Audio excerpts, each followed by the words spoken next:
where we take some of the hottest topics that we've had over the last week and we address those.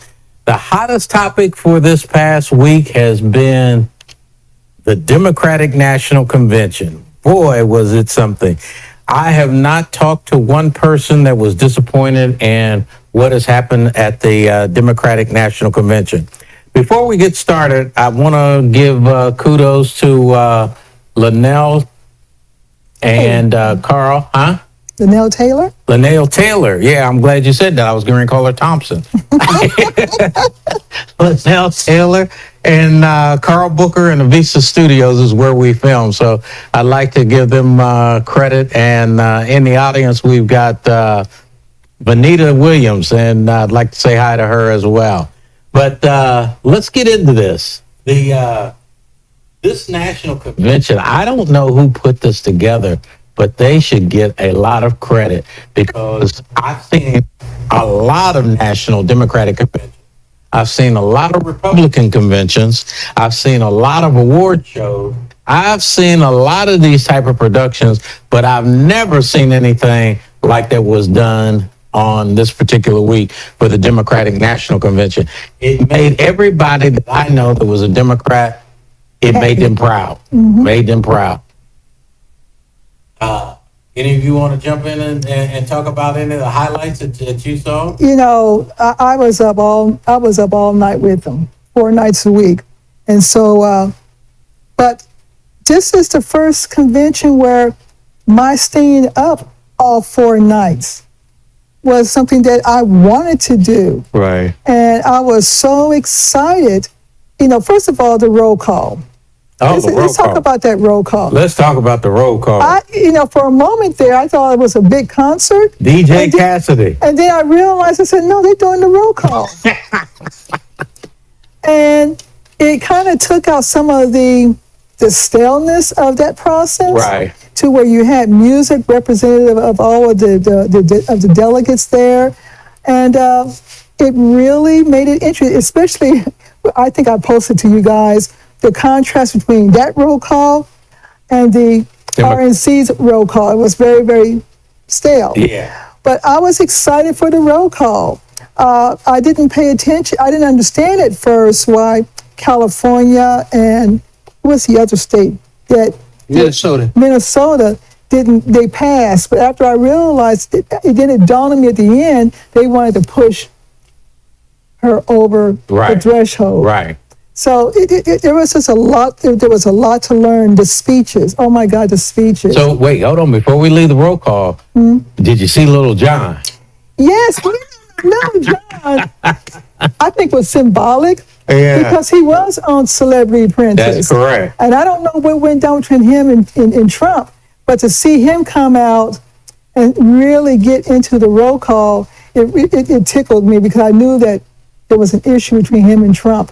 So the Dems, through all of the processes, through all of the presentations, they took a nice hit on Trump, but they also focused in on what it was that the nation needed to do. It was very diverse. Mm-hmm. Let me go to Fred for a second and ask Fred, what stood out in your mind about the Democratic National Convention? The fact that their entire talks basically were attacking Trump and using the scare tactic of 2025. And I noticed they all were doing that. What's her policies? What's she gonna do? None of that was discussed. And as far as that guy running down the stairs doing all that rapping, I thought it was a circus. No, it's like a freaking circus. Okay. This is not a circus. This is a very serious convention where we're talking about a person who could be the next president of the United States. It doesn't call for a circus.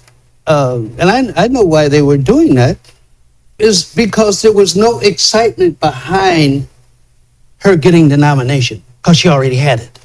She already had it. It wasn't like we're going to see when she's going to get that last vote to put her over the top.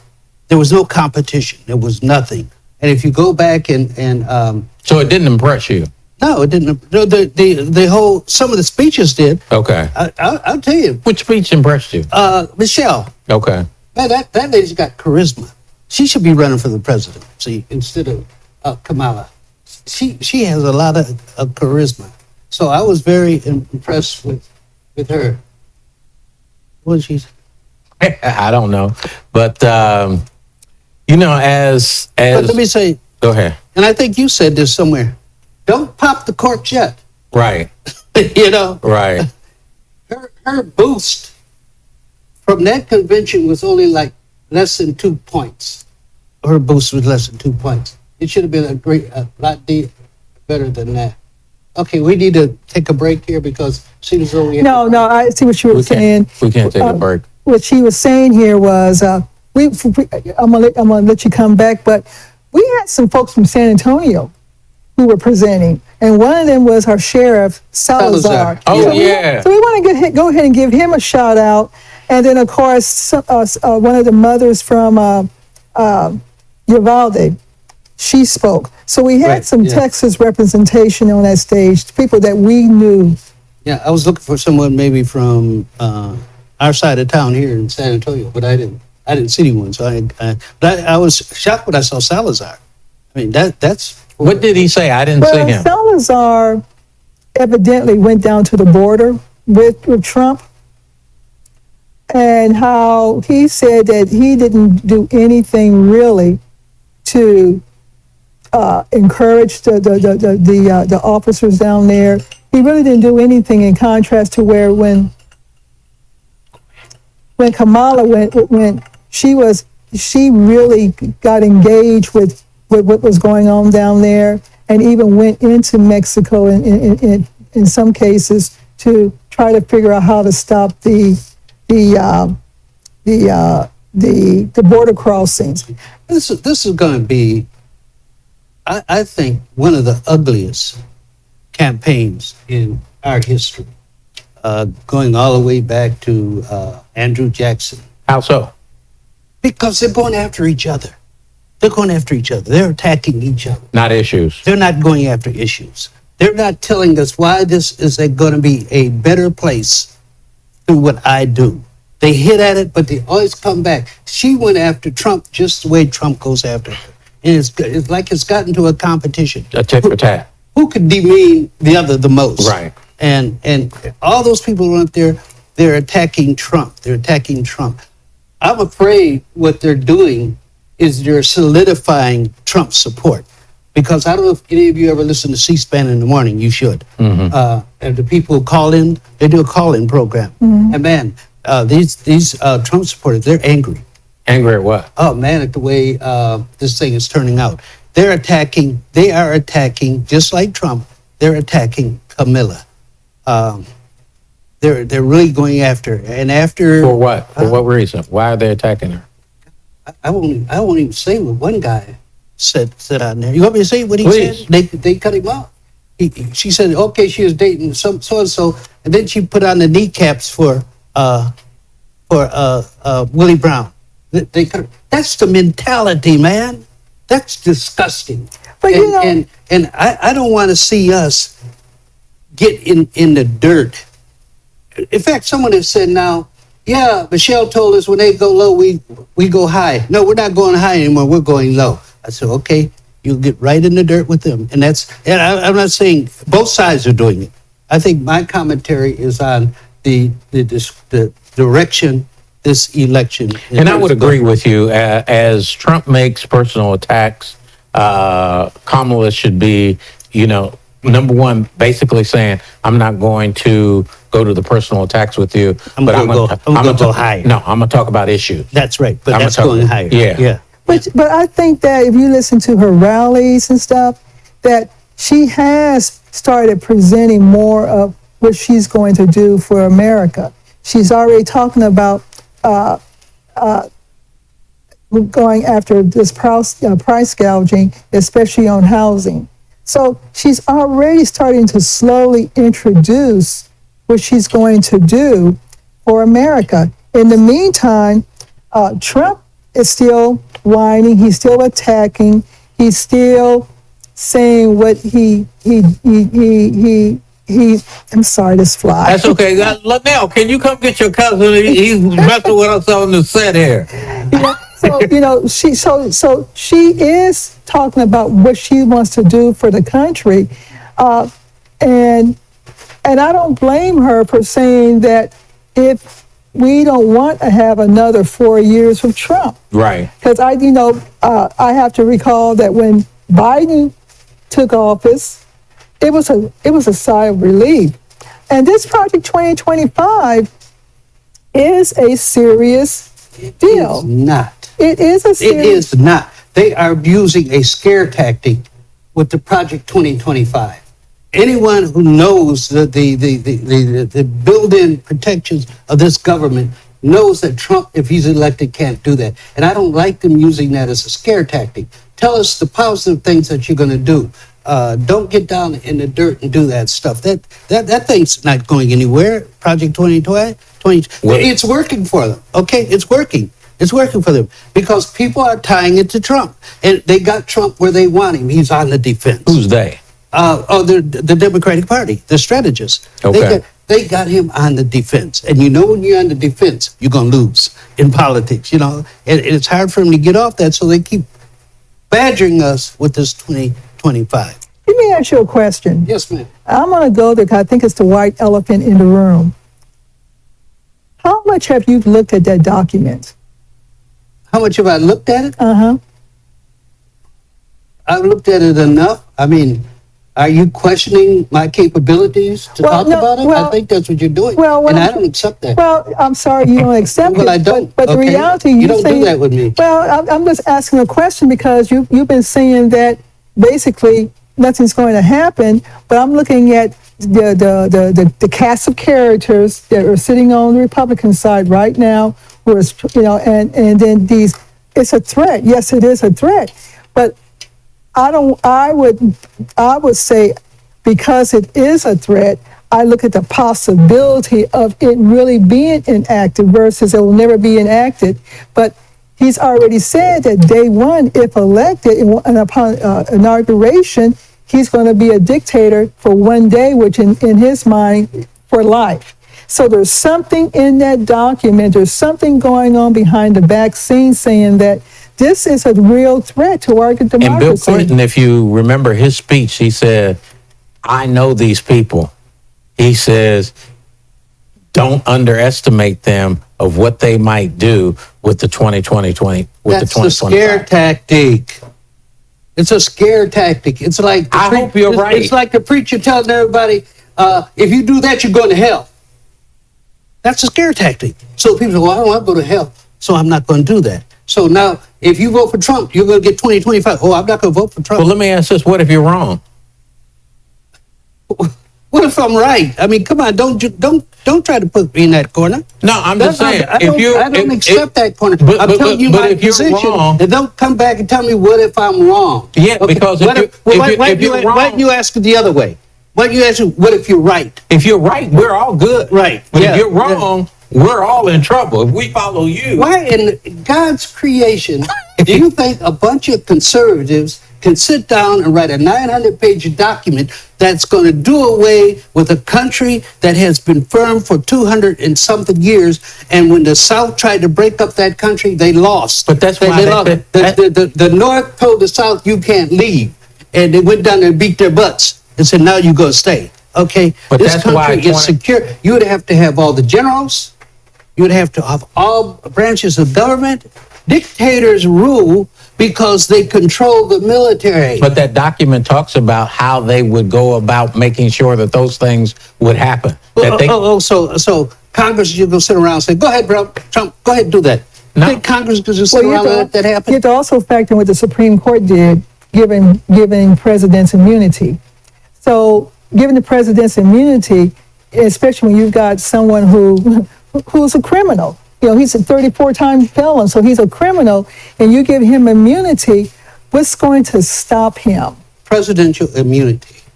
I think that reads, if it is in the official capacity. That's correct. Okay.